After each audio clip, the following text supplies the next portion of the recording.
दोस्तों नमस्कार। आज हम आपसे बात करने वाले हैं कि कैसे कोई भी स्टूडेंट्स जो होते हैं वो कुछ एग्ज़ाम्स को पास कर जाते हैं और उसी तरफ दूसरे तरह के जो स्टूडेंट्स होते हैं वो उसी एग्ज़ाम को पास नहीं कर पाते हैं।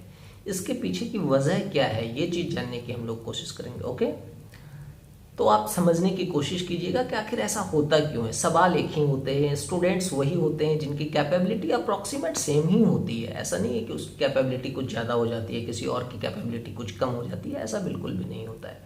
फिर इस तरीके की चीज़ें होती क्यों हैं? तो आज के हम क्लास जो है, ये क्लास नहीं, ये बातचीत जो हम आप कर रहे हैं वो इस मैटर पे ही होगी कि उस दोनों के बीच के डिफरेंसेस क्या होते हैं और क्यों ऐसा हो पाता है, क्या हम उसको ओवरकम कर पाएंगे। तो मैं एक छोटी सी चीज़ से शुरुआत आपकी ये करना चाह रहा हूँ कि जैसे कुछ लोग पूछते हैं कि स्टेट का एग्ज़ाम है या टीईटी सीटीईटी के एग्ज़ाम्स है, कुछ किसी के इंजीनियरिंग के एग्ज़ाम्स होते हैं।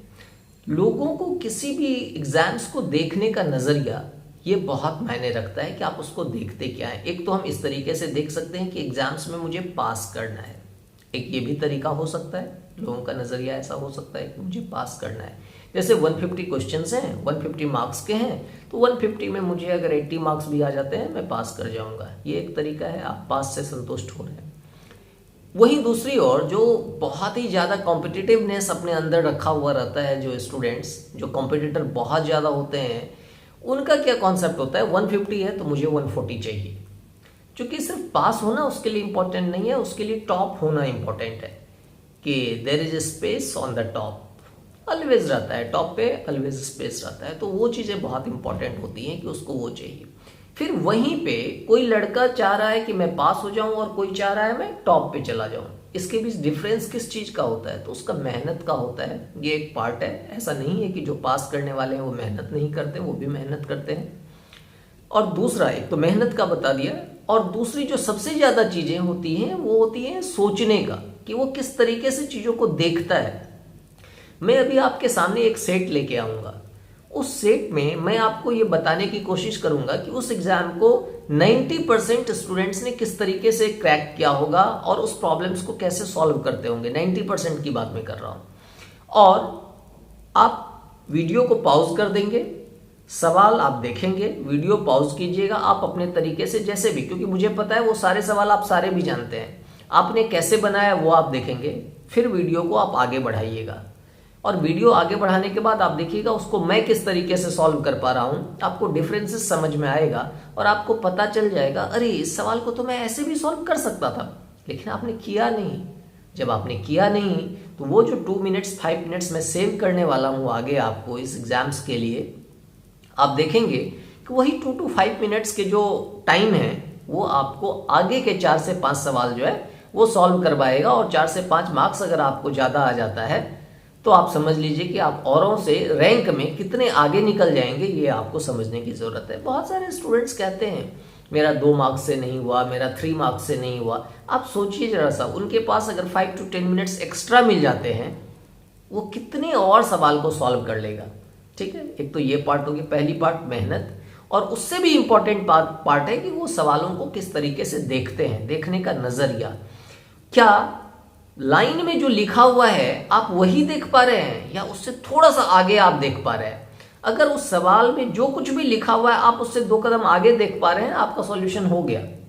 आपका एग्जाम पास करना निश्चित है। आपको मैं वो चीज़ प्रूफ के साथ दिखाऊंगा। इस वीडियो को आप स्किप मत कीजिएगा, आप एंड तक देखिएगा।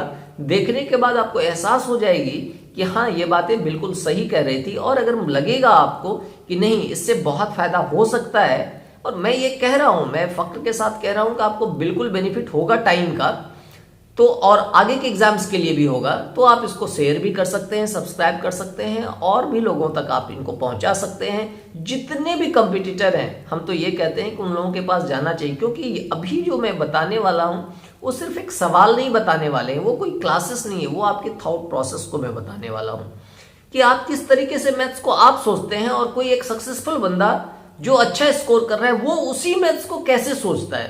तो ये सोच की बात है। ये ऐसा नहीं है कि आपको वो चीज़ें नहीं आती हैं, आपको वो चीज़ें आती हैं और फिर आप उसको कर नहीं पाते हैं। या तो आप उसको लेंदी प्रोसेस में लेके चले जाते हैं या उसको घुमा घुमा के 5 मिनट्स लगा देते हैं। उसके बाद आप वही करते हैं जो क्वेश्चन कह रहा है, समझिए, आप बोलिएगा ये तो वही करना ही चाहिए जो क्वेश्चन कह रहा है। नहीं, ऐसा होता नहीं है।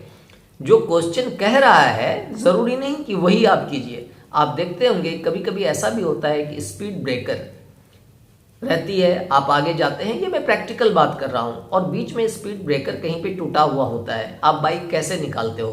बस मुझे कहने की ज़रूरत नहीं है, आप समझ लीजिए आप किस तरीके से साइकिल या बाइक कैसे निकालते हैं। एक तरीका हो सकता है कि स्पीड ब्रेकर पर से आप साइकिल को निकाल दें या बाइक को लेके आगे चले जाएं, एक रास्ता। दूसरा रास्ता ये भी हो सकता है कि आप जो वो कटा हुआ पार्ट है, आपको लग रहा है कि गाड़ी यहाँ से निकल सकती है तो आप निकाल लेते हो, आप जर्क महसूस करना नहीं चाहते हो। एम आई राइट ना? सिमिलरली आपको यही चीजें यहां भी करनी है कि जब आप मैथ्स बना रहे हैं आपको लगा कि अरे ये तो कट दिया हुआ है यहां से, तो आप निकल जाओ ना। निकलते नहीं है। बहुत सारे लोग आप देखोगे कि उस एग्जाम को उसी तरीके से लेते हैं जैसा वो लिखा हुआ है, जबकि उसकी जरूरत नहीं है।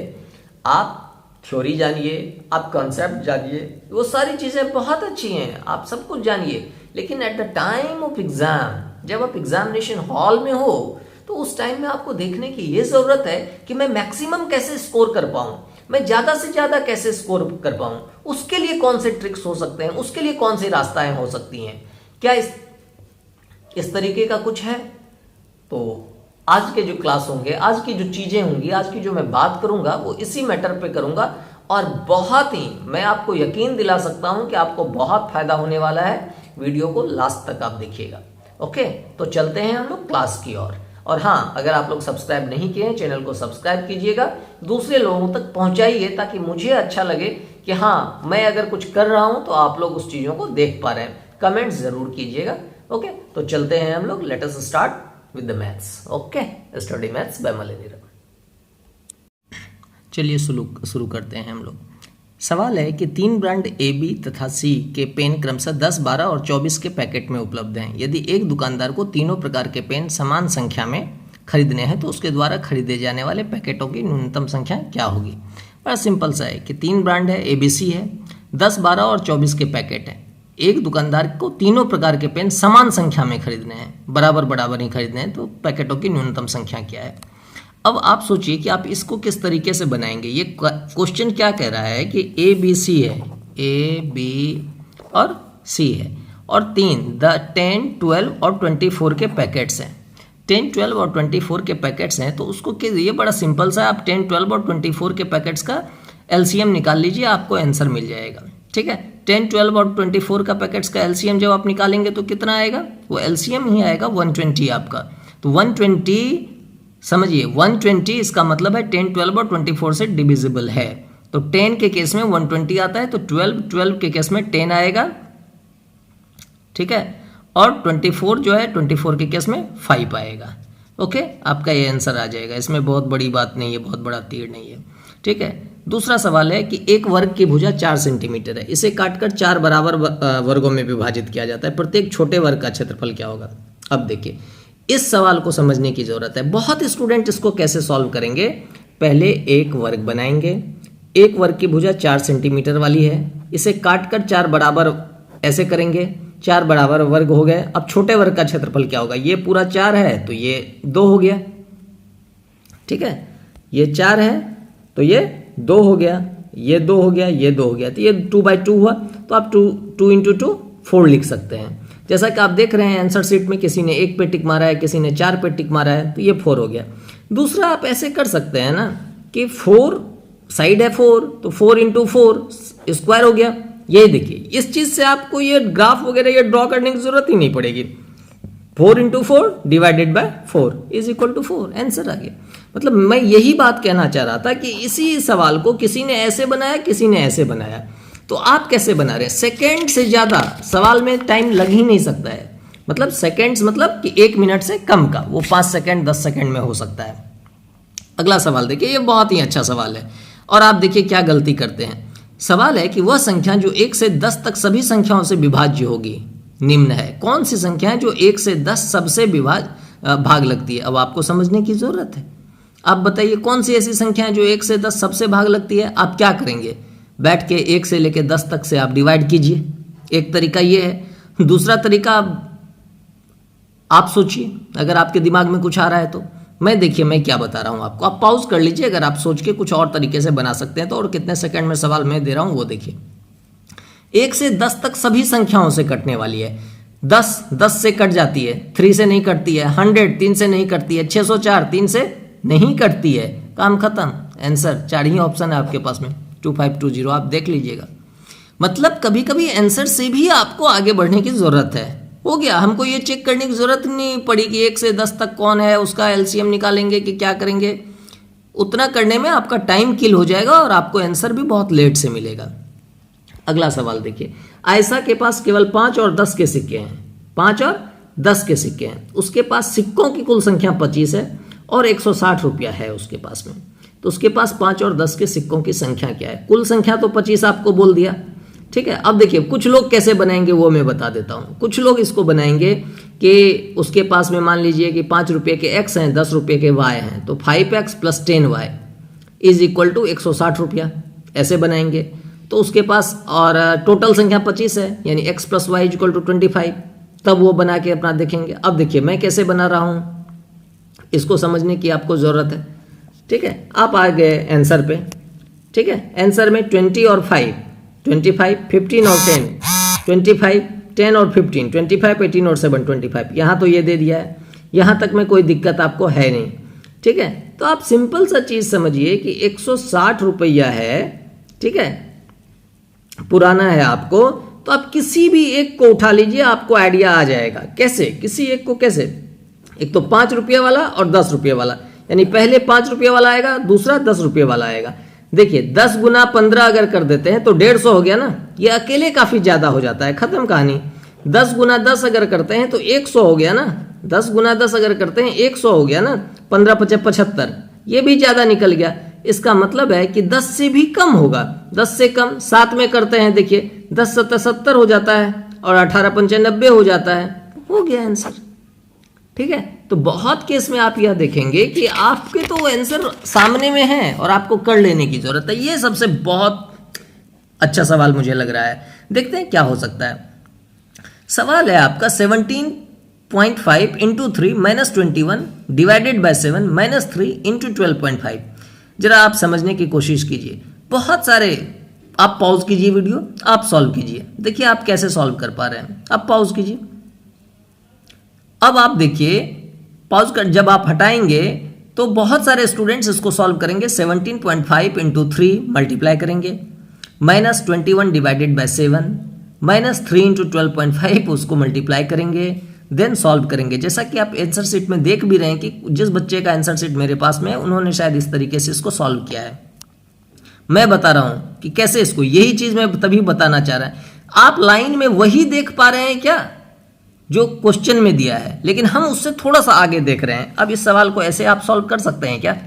17.5 हम आपको बता रहे हैं, इसीलिए आपको हो सकता है कि टाइम लगे। 17.5 और ये है 3 × 12.5, दोनों में देखिए 3 है, 3 कॉमन दोनों से लिया जा सकता है, ठीक है। मतलब इसको मैंने यहाँ आके अगर लिखा, इसको अगर यहाँ आके लिखा इस तरीके से कि 17.5 × 3 - 3 × 12.5, ठीक है। तो 3 कॉमन ले लीजिएगा, तो 17.5 - 12.5, तो 17.5 में से 12.5 गया तो 5 बचा, तो 3 × 5 15।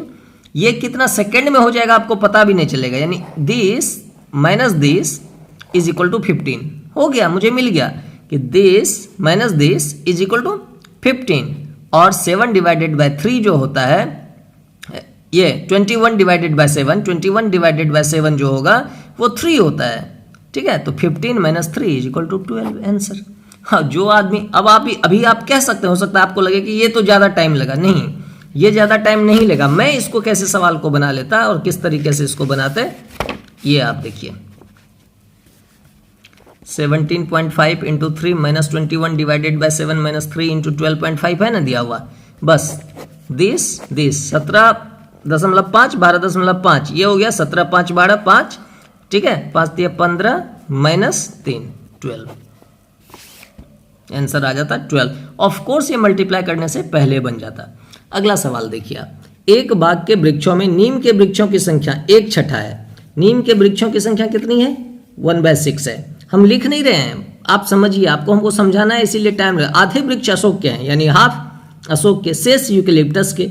नीम के वृक्षों की संख्या 5 है, तो बाग में यूकेलिप्टस के कितने वृक्ष हैं? लोग कैसे बनाएंगे? आप बनाइए, आप कैसे बनाते हैं?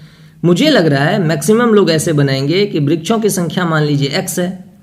अब नीम के वृक्ष की संख्या कितनी होगी? x/6। आधे वृक्ष अशोक के हैं यानी x/2 अशोक के हैं। शेष बचे यूकेलिप्टस के, तो यूकेलिप्टस के कितने होंगे? ठीक है, कितने बचे वो निकालने की वो कोशिश करेंगे। अब यदि नीम के वृक्षों की संख्या 5 है तो यूकेलिप्टस के कितने वृक्ष हैं? अब मैं कैसे बनाऊंगा? ठीक है, नीम के वृक्ष की संख्या 16 है, तो 16 जो वृक्ष हैं वो 5 हैं। नीम के वृक्ष की संख्या 5 है यानी 1/6 = 5, यानी कि पूरे के पूरे 30 वृक्ष हुए। पूरे के पूरे 30 वृक्ष हो गए। ठीक है, पूरे के पूरे कितने हो गए? 30 वृक्ष हो गए, और आधा उसमें अशोक के हैं यानी 15 अशोक के हैं, तो 15 5 20 हो गया, बच गया 10, यूकेलिप्टस का 10। आंसर हो जाएगा 10। देखिए, किसी ने 5 मारा, किसी ने 10 मारा। इसी को आप जब बनाएंगे अपने हिसाब से कि x था, उसके बाद आप सोचिए कितना टाइम लगेगा। मैंने क्या प्रॉमिस किया था? सेकंड से आगे नहीं जाना चाहिए। सवाल नहीं जा रहा है ना।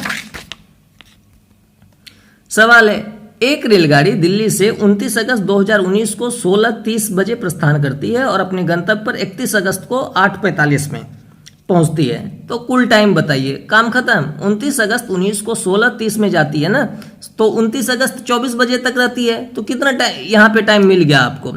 16 8 24 होता है यानी कि 7:30 यहाँ पे टाइम मिल गया। फिर 30 तारीख स्टार्ट हो गया, 24 घंटा उधर बच गया आपका। 24 के बाद फिर 8:45 आ गया, इधर हो गया 24 8 32 7 39, 24 8 32 7 39, और इधर हो गया 30 और 45 75, यानी कि इधर 40 घंटे 15 मिनट, 40 घंटे 15 मिनट। तो इस तरीके से आपको निकालने की जरूरत है। ऐसे जब आप सोच पाएंगे कि सवाल को किस तरीके से और फास्ट किया जाए, ये कैसे आता है? ये प्रैक्टिस से आता है। फिर कुछ टाइम ऐसा आ जाएगा कि आप सवाल को देख के कभी ऐसे ही आप जो मार देंगे वही आंसर होगा। आपको हंसी आ रही है ना? मैं सच बोल रहा हूं, आप जो बोल देंगे वही आंसर आएगी। अगला सवाल, निम्नलिखित में से किसमें लंबाइयों को घटते क्रम में पर्वतारोही ऊपर बढ़ने वाले, और ये अवरोही की बात कर रहा है। ठीक है, घटते क्रम में आपको लिखना है, तो ये तो milli centi decimetre deca hecto kilometre पे लगा दीजिएगा, ये काम आपका खत्म हो जाएगा। इसमें बहुत बड़ा तोप नहीं है। ये देखिए, एक 180 सेंटीमीटर लंबी तार को एक आयत का रूप दिया गया। 180 सेंटीमीटर लंबी तार को आयत का रूप दिया गया, रेक्टेंगल का रूप दिया गया। रेक्टेंगल का लंबाई और चौड़ाई को 2 से मल्टीप्लाई करना पड़ता है। आयत की चौड़ाई 30 दे दिए, तो 2 चौड़ाई हो गया, 30 दूनी 60 हो गया। 180 में 60 चला गया, 120 हो गया। 120 डिवाइडेड बाई 2 60 हो गया। काम खत्म। बिना कॉपी पेन चलाए आप सॉल्यूशन निकालिए। समझे आप क्या मैं बोला? मेरे दिमाग में बैठा हुआ है कि रेक्टेंगल जो होता है इसमें ये L, ये L, ये B, ये B। ये नहीं मैंने किया कि 2 × L + B = 180, 2 × L + 30 = 180, अब L + 30 = 90, L ना ऐसे करेंगे तो फिर फिसड्डी, फिर रैंक नीचे आ जाएगा भाई। आपको करना क्या है? दिमाग में आ गया कि 30 चौड़ाई 2 चौड़ाई होती है। एक रेक्टेंगल में कितनी चौड़ाई? 2 चौड़ाई 2 लंबाई। 2 चौड़ाई कितनी हो गई? 60 हो गई। 180 - 60 कितना हो गया? 120। 2 लंबाई 120 बचा, डिवाइडेड बाय 2 60। काम खत्म। अब देखिए अगला सवाल क्या है। ये तो आपका हो गया थियोरिटिकल चीज़ है, मैथ्स की। सवाल लगता है कि इसका खत्म, सवाल इसका खत्म। तो इस तरीके से आप सवाल को आसानी से बना सकते हैं। ठीक है, मैं अगला भी चैप्टर को लेके आऊँगा और तब आप देखिएगा कि कैसे सवाल बनता है और आसानी से।